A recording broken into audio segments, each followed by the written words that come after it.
Alô galera que gosta e acompanha o futebol goiano, um forte abraço a todos vocês, obrigado pela sintonia, obrigado pela audiência aqui no canal. E até adiantando, né, mais uma vez, o canal vai passar por algumas reformulações, por uma repaginação neste final de ano e sempre em busca de melhorar o conteúdo, em busca de deixá-lo ainda mais profissional, mas sempre seguindo o mesmo foco, que é o futebol goiano tratado com profundidade, que é o futebol goiano tendo um espaço total aqui no canal, mas eu quero fazer algumas modificações, já fiz um pequeno vídeo sobre isso, mas em breve você vai ver algumas alterações e algumas alterações realmente pontuais aqui no canal. Um abraço a você, vilanovense, na expectativa aí do jogo deste sábado. Quem será o campeão da Copa Verde de 2021? O Clube do Remo ou o Vila Nova Futebol Clube? Afinal, às 17 horas no Evandro Almeida, o Baenão, em Belém. Duelo de ida 0-0 aqui no Onésio Brasileiro Alvarenga. Em caso de novo empate, a decisão vai para os pênaltis. Quem ganhar o jogo fica com o título desta edição de 2021 da Copa Verde. Independente de quem ganhe, será um título inédito. O Remo já chegou duas vezes à decisão, mas acabou perdendo, uma para o Cuiabá, outra para o Brasiliense. O Vila Nova está na final da Copa Verde pela primeira vez. O Vila que tenta também o seu primeiro título regional na história. Além da Copa Verde, o Vila já disputou outras duas competições regionais. O Torneio Centro-Oeste, final da década de 70 e início dos anos 80, e a Copa Centro-Oeste, que aconteceu na virada do século, né? Final do século XX, início deste século XXI. Então o Vila em busca aí deste título inédito para a sua galeria de troféus. Bem,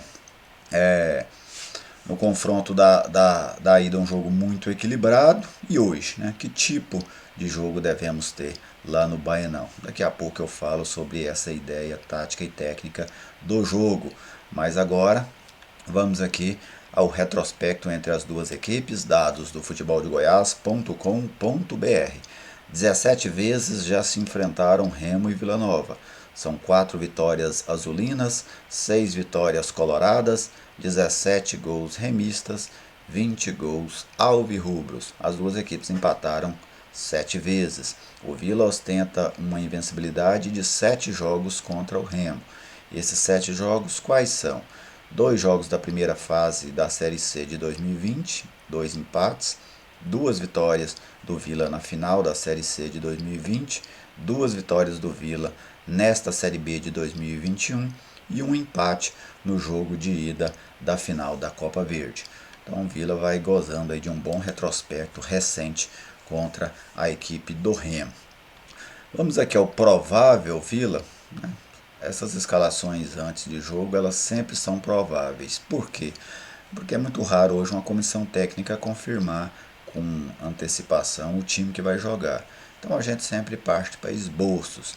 E o esboço que eu montei aqui é da mesma formação do Vila que enfrentou e empatou com o Remo por 0-0 no Oba. Georgime, André Krobel, Rafael Donato, Renato e Bruno Colasso, Moacir Pedro Bambu, Diego Tavares, Thiago Real e Alisson lá na frente, o Cleiton, a equipe disponibilizada aí num 4-2-3-1 do técnico Igor Magalhães. Hoje pela manhã conversei com o repórter Pedro Henrique Geninho, ele que é setorista da Rádio Bandeirantes e está lá em Belém. Ele me disse que pode haver uma mudança nessa equipe. Não me adiantou qual seria, é uma informação dele, né? Evidentemente ele tem esse direito, mas ele disse que pode pintar uma surpresa aí nesse time. Isso é a questão da gente aguardar, né, até o momento do jogo. Vamos aqui ao Remo de Eduardo Batista. Eduardo Batista, ex-treinador do Vila Nova. Vinícius, Kevin, zagueiro que atuou como lateral direito improvisado já no jogo da ida, ou o Wellington Silva. Se o Wellington Silva estiver recuperado, joga o Wellington Silva. Se ele não conseguir se recuperar de lesão, ele que não enfrentou o Vila Nova no jogo de ida por conta disso, o Kevin continua improvisado. Fredson, Marlon e Igor Fernandes. os dois volantes Lucas Siqueira e Pingo. O Pingo saiu lesionado no jogo aqui no Oba. Se ele não puder jogar, o Neto Moura joga. Thiago Mafra, Felipe Gedós e Eric Flores. Lá na frente, o Neto Pessoa. O Remo também disponibilizado, né? Também aí desparramado num 4-2-3-1. Bom, o que a gente pode imaginar e esperar taticamente desse jogo? Aqui no Anésio Brasileiro Avarengo, o Vila tomou iniciativa na maior parte do tempo, conseguiu pressionar inclusive o Remo nos minutos iniciais. Depois, a partir dali dos 20, 25 minutos, tivemos um jogo mais equilibrado, mas quase sempre numa mesma ideia. O Vila propondo e o Remo esperando, tentando fazer um jogo reativo. E para esse confronto da volta, eu imagino que nós teremos um desenho oposto. Eu penso que o Remo vai tomar a iniciativa do jogo, o Remo vai tentar pressionar a equipe do Vila Nova, joga dentro de casa, apoio total da sua torcida. Aliás, eu admiro muito o torcedor paraense, né? Acompanhei os dois jogos da semifinal, Paysandu e Remo, depois Remo e Paysandu. As duas equipes vinham de situações muito constrangedoras, vamos dizer assim. O Paysandu mais uma vez fracassou na, na sua na sua missão de subir para a Série B. O Remo foi rebaixado da Série B para a Série C e mesmo assim os dois jogos lotados, tanto o jogo da Curuzu como o jogo do Baianão. E hoje não será diferente, a torcida azulina vai lotar o Baianão para essa final. Então eu penso que isso vai fazer com que o Remo parta para cima do Vila. Isso é bom? Tem o lado positivo e o negativo. Ser pressionado sempre é ruim. Esse é o desafio do Igor, não deixar, não é evitar que o Remo proponha o jogo, até porque eu acho que o Igor quer isso, ele quer que o Remo proponha o jogo. O que ele precisa conseguir evitar é que o Remo pressione o Vila com essa ideia de propor o jogo, porque uma coisa é propor, outra coisa é pressionar. Então a missão do Igor aí é de evitar que o Remo pressione, que fique jogando muito próximo da área do Vila, que está a todo momento a bola rondando ali o gol. Então, ele pode adotar mesmo, jogando de forma reativa, pelo menos uma marcação intermediária, evitar de deixar suas linhas de marcação muito próximas do gol, jogar um pouquinho mais à frente, e aí dessa forma ele evitar essa pressão muito pesada do Remo. Por que eu acho que ele inclusive conta com essa tomada de iniciativa do Remo? Porque o Vila na Série B se saiu muito bem nesse tipo de jogo. O adversário tinha posse de bola, o adversário tentava pressionar o Vila, mas o Vila jogava muito no jogo de transição em velocidade. Tem o Diego Tavares, que tem essa velocidade, tem o Alisson. Então eu penso que o Vila conta com isso, espera o Remo e tenta explorar aí os espaços, especialmente nas costas dos laterais, com os dois homens de lado, o Diego Tavares e o Alisson. Do outro lado você tem o Remo, quais são os perigos, né, dessa equipe do Remo. Os dois homens de lado do Remo, eu penso que oferece pouco perigo. Thiago Mafra, o Eric Flores, são jogadores de um desempenho questionável, vamos dizer assim. Mas o Remo tem muito perigo nessa bola finalizada de fora da área com o Gedós, nesse passe do Gedós, né? O Gedós não é um jogador que dá intensidade para o jogo, mas ele dá qualidade. Ele tem qualidade no passe, ele tem qualidade na bola parada, ele tem qualidade na finalização. Então o Vila precisa ficar muito atento a isso. E outro jogador que para mim oferece muito perigo nessa final é o Neto Pessoa.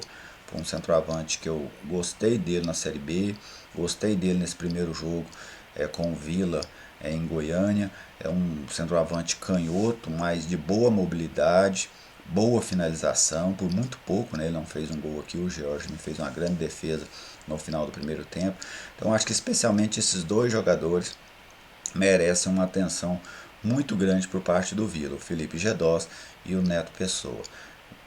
Taticamente, eu até acho, como eu disse, que para mim a ideia que deve prevalecer no jogo é uma ideia interessante para o Vila, pois o Vila vai poder jogar dentro da sua característica, dentro dessa formatação que o Igor Magalhães deu ao Vila ao longo do segundo turno da Série B do Campeonato Brasileiro. Para mim, um duelo sem favoritos, mesmo jogando em casa, eu não acho que o Remo seja favorito, acho que o Remo jogando em casa é mais forte do que jogando fora, mas Para mim, o Vila tem uma capacidade de igual para igual neste duelo lá no Baianão. Mas sem dúvida deve ser uma final bem interessante.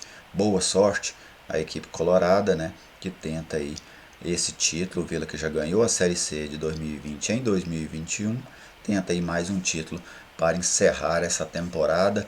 Este que é o último jogo envolvendo o futebol goiano no ano de 2021. Depois de tanto e tanto tempo, teremos férias. Nós, cronistas, vocês, torcedores, os jogadores, as comissões técnicas, já fazia tempo que a gente não tinha um pouquinho de férias aí no futebol. Mas nada melhor para o Vila que ir para essas férias ganhando, né? Pois a última lembrança seria, neste caso, uma lembrança altamente positiva.